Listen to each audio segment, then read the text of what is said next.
our love is evolving. You know, this is not the end. We will be eternally faithful to each other. But and it's like, you're getting a divorce.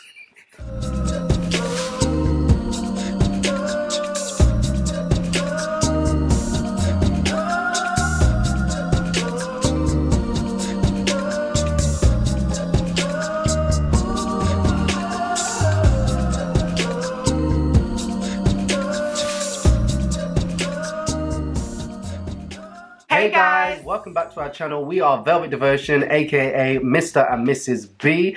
We are Christian worship leaders here in our home church in the UK, and we're here to help you understand God's design for your artistic mind. Today's topic is, how do I know if I am an artist? And how do I recognize artistic people? Okay. You may have gone your whole life without realizing you're an artist and having lots of people misunderstand you. You may also be misunderstanding others and not realizing that their quirks are because of the artistry within them. Hey guys, I'm so sorry. Basically our battery died, so we just had to make a little pit stop and recharge. In this video, we're just letting you know that there are many different ways, and there are specifically 10 ways you can kind of look at a lot of artists and see that there is similarities in this situation. Now, we're not saying all artists are defined by these characteristics, but we're saying that these are things that you can clearly see in a lot of artistic people, and you might see in some family members and in some friends and not even realize that this is a thing for them, you know? And you might be like, why is my kid always having this problem? And be like, oh, it's because they're an artist. So, point number 1. Artists somehow always seem to be late. No, it's not just for black people. Artists seem to always be late. They seem to always make excuses for why they're late. And in some situations, they just rock up late and they're like, I am the diva, I will be late, and you must accept me. Like in the case of Mariah Carey. So, yes. We love Mariah, but come on girl, you got to be on time. So yeah, point number 2, maybe.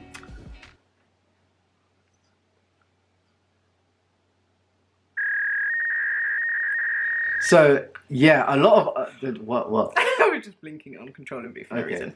So a lot of artists tend to overly express themselves, especially in the way that they dress. They dress very eccentrically, whether it's their fashion style, their hair, clothes, whatever it is. Tattoos, artists can go over the top with things. And you know, it's just naturally a form of expression, really and truly. Most people would normally have their hair in one particular hairstyle all the time. You'll see an artist have a different hairstyle every week or every day.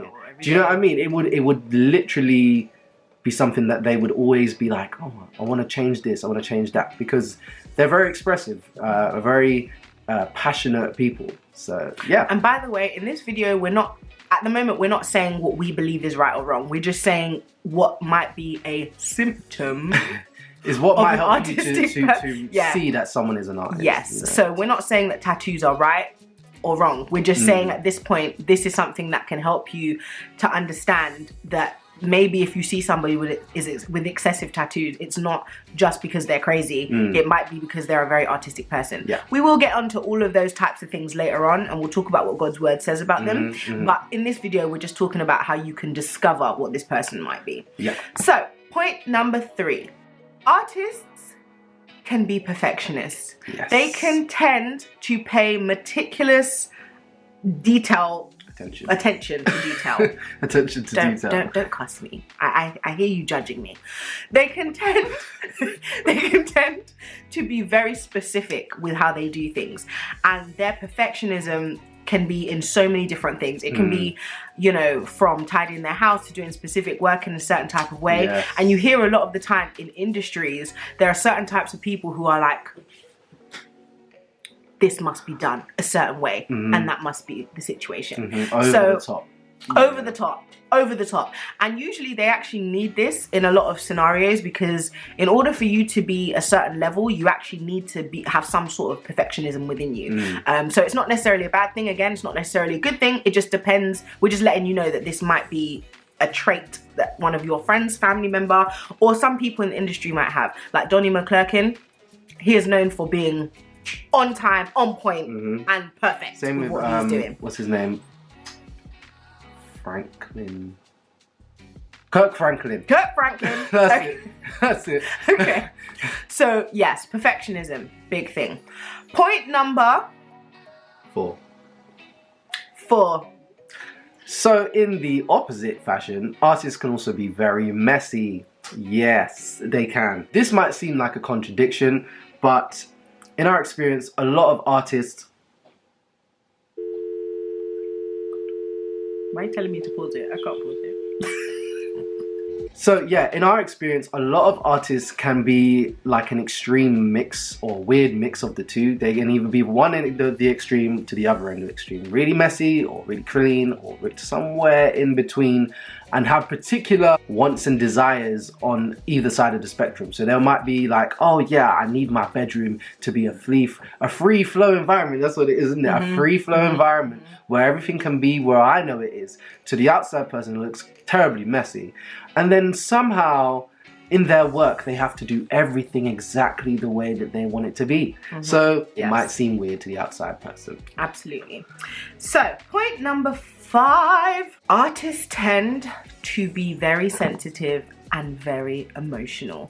So obviously we know that people in general can be sensitive and emotional, but artists particularly tend to have wide-ranging emotions, and they can have lots of extremes with things. So they can be melancholy, they can be super loud, they can be moody. One person can express a range of different emotions, and it may be a thing where you're like, this person has some serious problems, when actually they're just super expressive. And I find that there are so many people who are just generally misunderstood, and they're actually just really sensitive people. Like, I believe that a lot of the people in the ASMR community are extremely sensitive. Like, and that's the thing as well, they're not just sensitive in their emotions. Artists tend to be sensitive to sight, to sound, and to touch. So generally speaking, a lot of artists can be very, very specific with the things that they hear and the things that they like. So for example, Mr. B, he can beatbox and do all kind of weird sounds, and there are some sounds that just are blood curdling for me. I just hate them with a passion. I hate them, and for him it's not that big of a deal, but for me it's like, I like making weird noises sometimes. You know? Don't do it. It hurts me. Send shivers down her spine. But it hurts. It's fun to me. You know? It's not fun. It destroys my soul. Anyway, so point number 6. That's you, babe. So point number 6, artists tend to have obsessive and addictive personalities. So that can be from things like drugs, alcohol, sex, even internet addictions like porn, different things like this. And they obsess to a point where it's quite serious. However, this type of obsessive nature that artists have actually helps them to develop their artistry to a point of perfection. If they use it in the right way, it can get them to a point of perfection. Not the sinful side of things, obviously, but if they use that compulsive, obsessive nature to do certain things, like you'll often find artists staying up to all kinds of hours of the night working on their projects, whether it's they're a producer or they're a painter, whatever it is. So you might speak to your friend who's an artistic person and he'll go, yeah, I was up till 4 in the morning, you know, working on this beat, or I was up till 4 in the morning working on this, you know, on my book, or whatever it is. That is what artists are like, to be honest. And an example of that is Dita Von Teese. She became fixated on the concept of like 50s fashion, and she made a whole empire around it. Obviously there are other things she's famous for too, but my point is her look is 50s. It's you know, this is her era. I have chosen my era and I am living in it, regardless of how many years we passed it. This is the era that I am living in. And so, you know, this is something that she loves, and there are many artists like that where they just specify on one thing and they're like, boom, this is what we're doing, you know? Point number 7. Artists tend to be risk takers.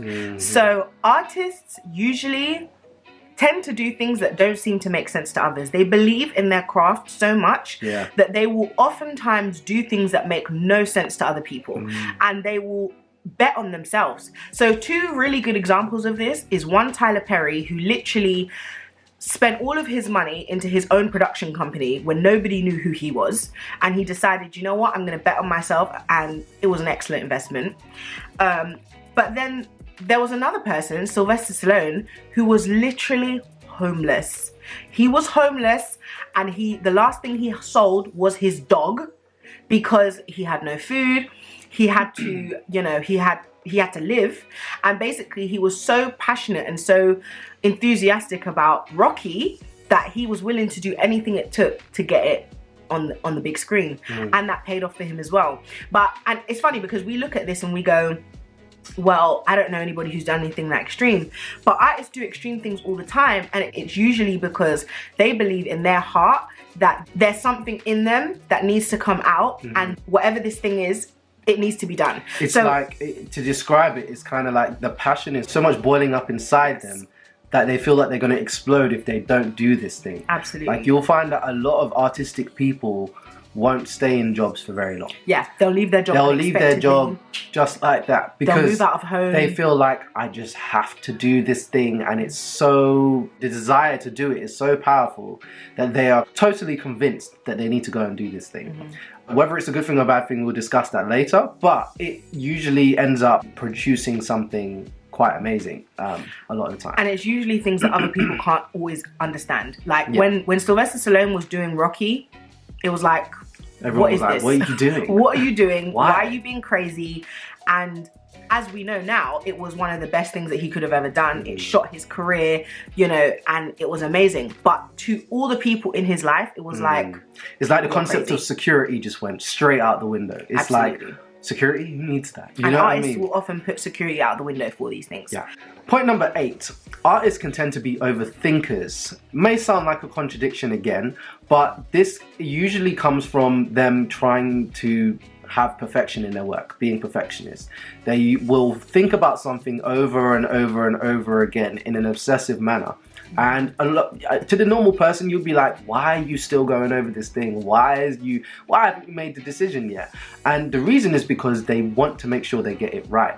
And when they do this, it usually produces something good, but working with other people can get very frustrated with artists when they do these types of things. We have our own personal example of this in our life. Yes. But enough of that.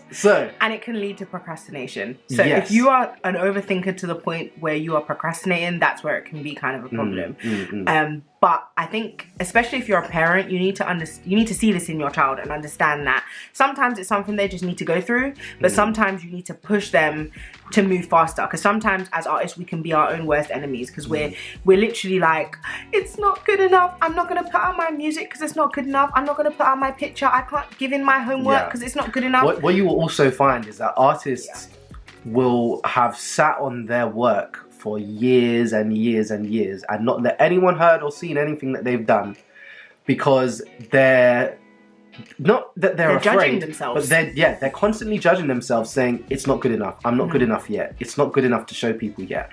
And honestly, the people that do that, they're usually very good, because what they're doing is they're being as realistic with themselves, hyper realistic with themselves, to the point where, you know, if someone else were to look at it, they'll go, wow, it's amazing. But to them, they know that there's a standard that they're aiming for that they haven't reached yet.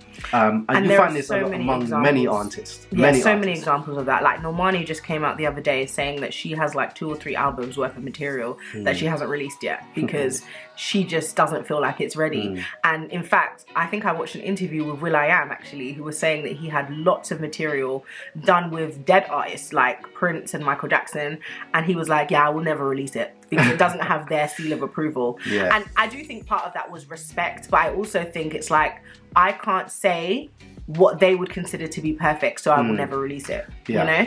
So and that's always an aspect when you're working with other artists as an artist as well.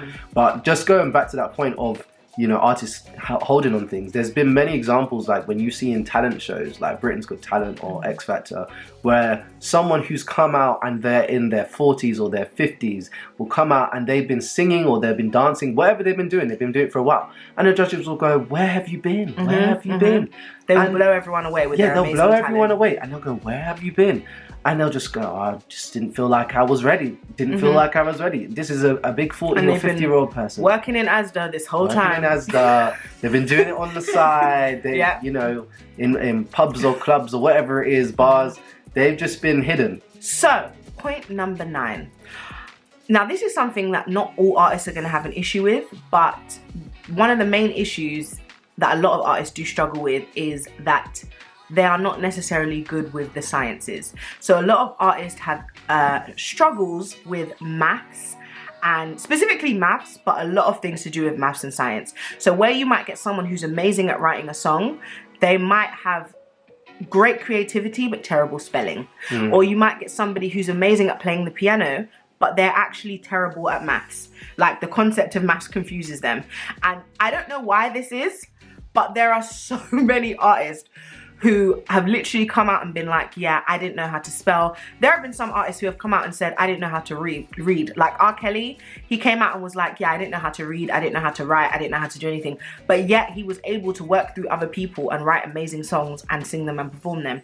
So again, we're not sitting here trying to say the state of R. Kelly's life or anything that he's done is positive. We're just saying that it's an interesting factor that a lot of artists are not good with the sciences, and we'll just leave it as that. Point number 10.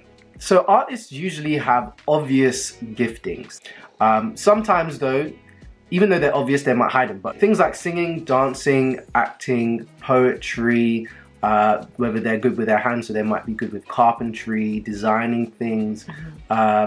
Nail technicians, yeah, there's art in that. Interior design, photography, architecture, videography. There's even creative design on computers. There are lots of ways that artists take form, but their giftings are very clear. They're usually something that's just like, wow, that's amazing, and you wouldn't know it until they showed you and they blow you away with it. And it's like, wow, you clearly, there's something there that you know is beyond just anything not ordinary. So, and here's the thing, at the end of the day, that does still come in different levels. You know, some artists need to work on their craft before they ever become anything decent.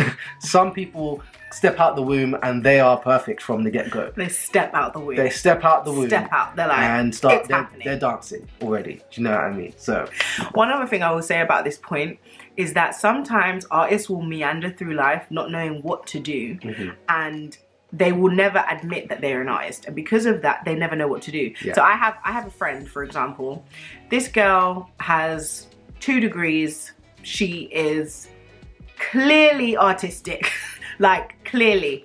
She's amazing with interior design. She loves makeup. She's amazing with nails. But all of the things that she's tried to do in her life are opposite to artistic things. So she's tried different career paths and never been completely happy with them.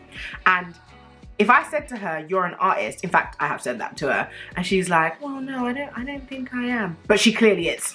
And so I'm only saying that now because now, after her 2 degrees and everything, she's again decided to change her career path. So I think it's important when you are a young person, especially when you have parents who are trying to encourage you to go in a certain way, for you to be able to understand what your giftings and talents are, and as parents, for you to be able to look at your child and be like, look, maybe this is a good way for you to go rather than this random engineering route. Do you know what I mean? I'm not saying engineering is bad, but you get my point. So, you know, this is something that, you know, we really need to consider when we're thinking about artists. Point number 11, which is the bonus point. Oh, yes.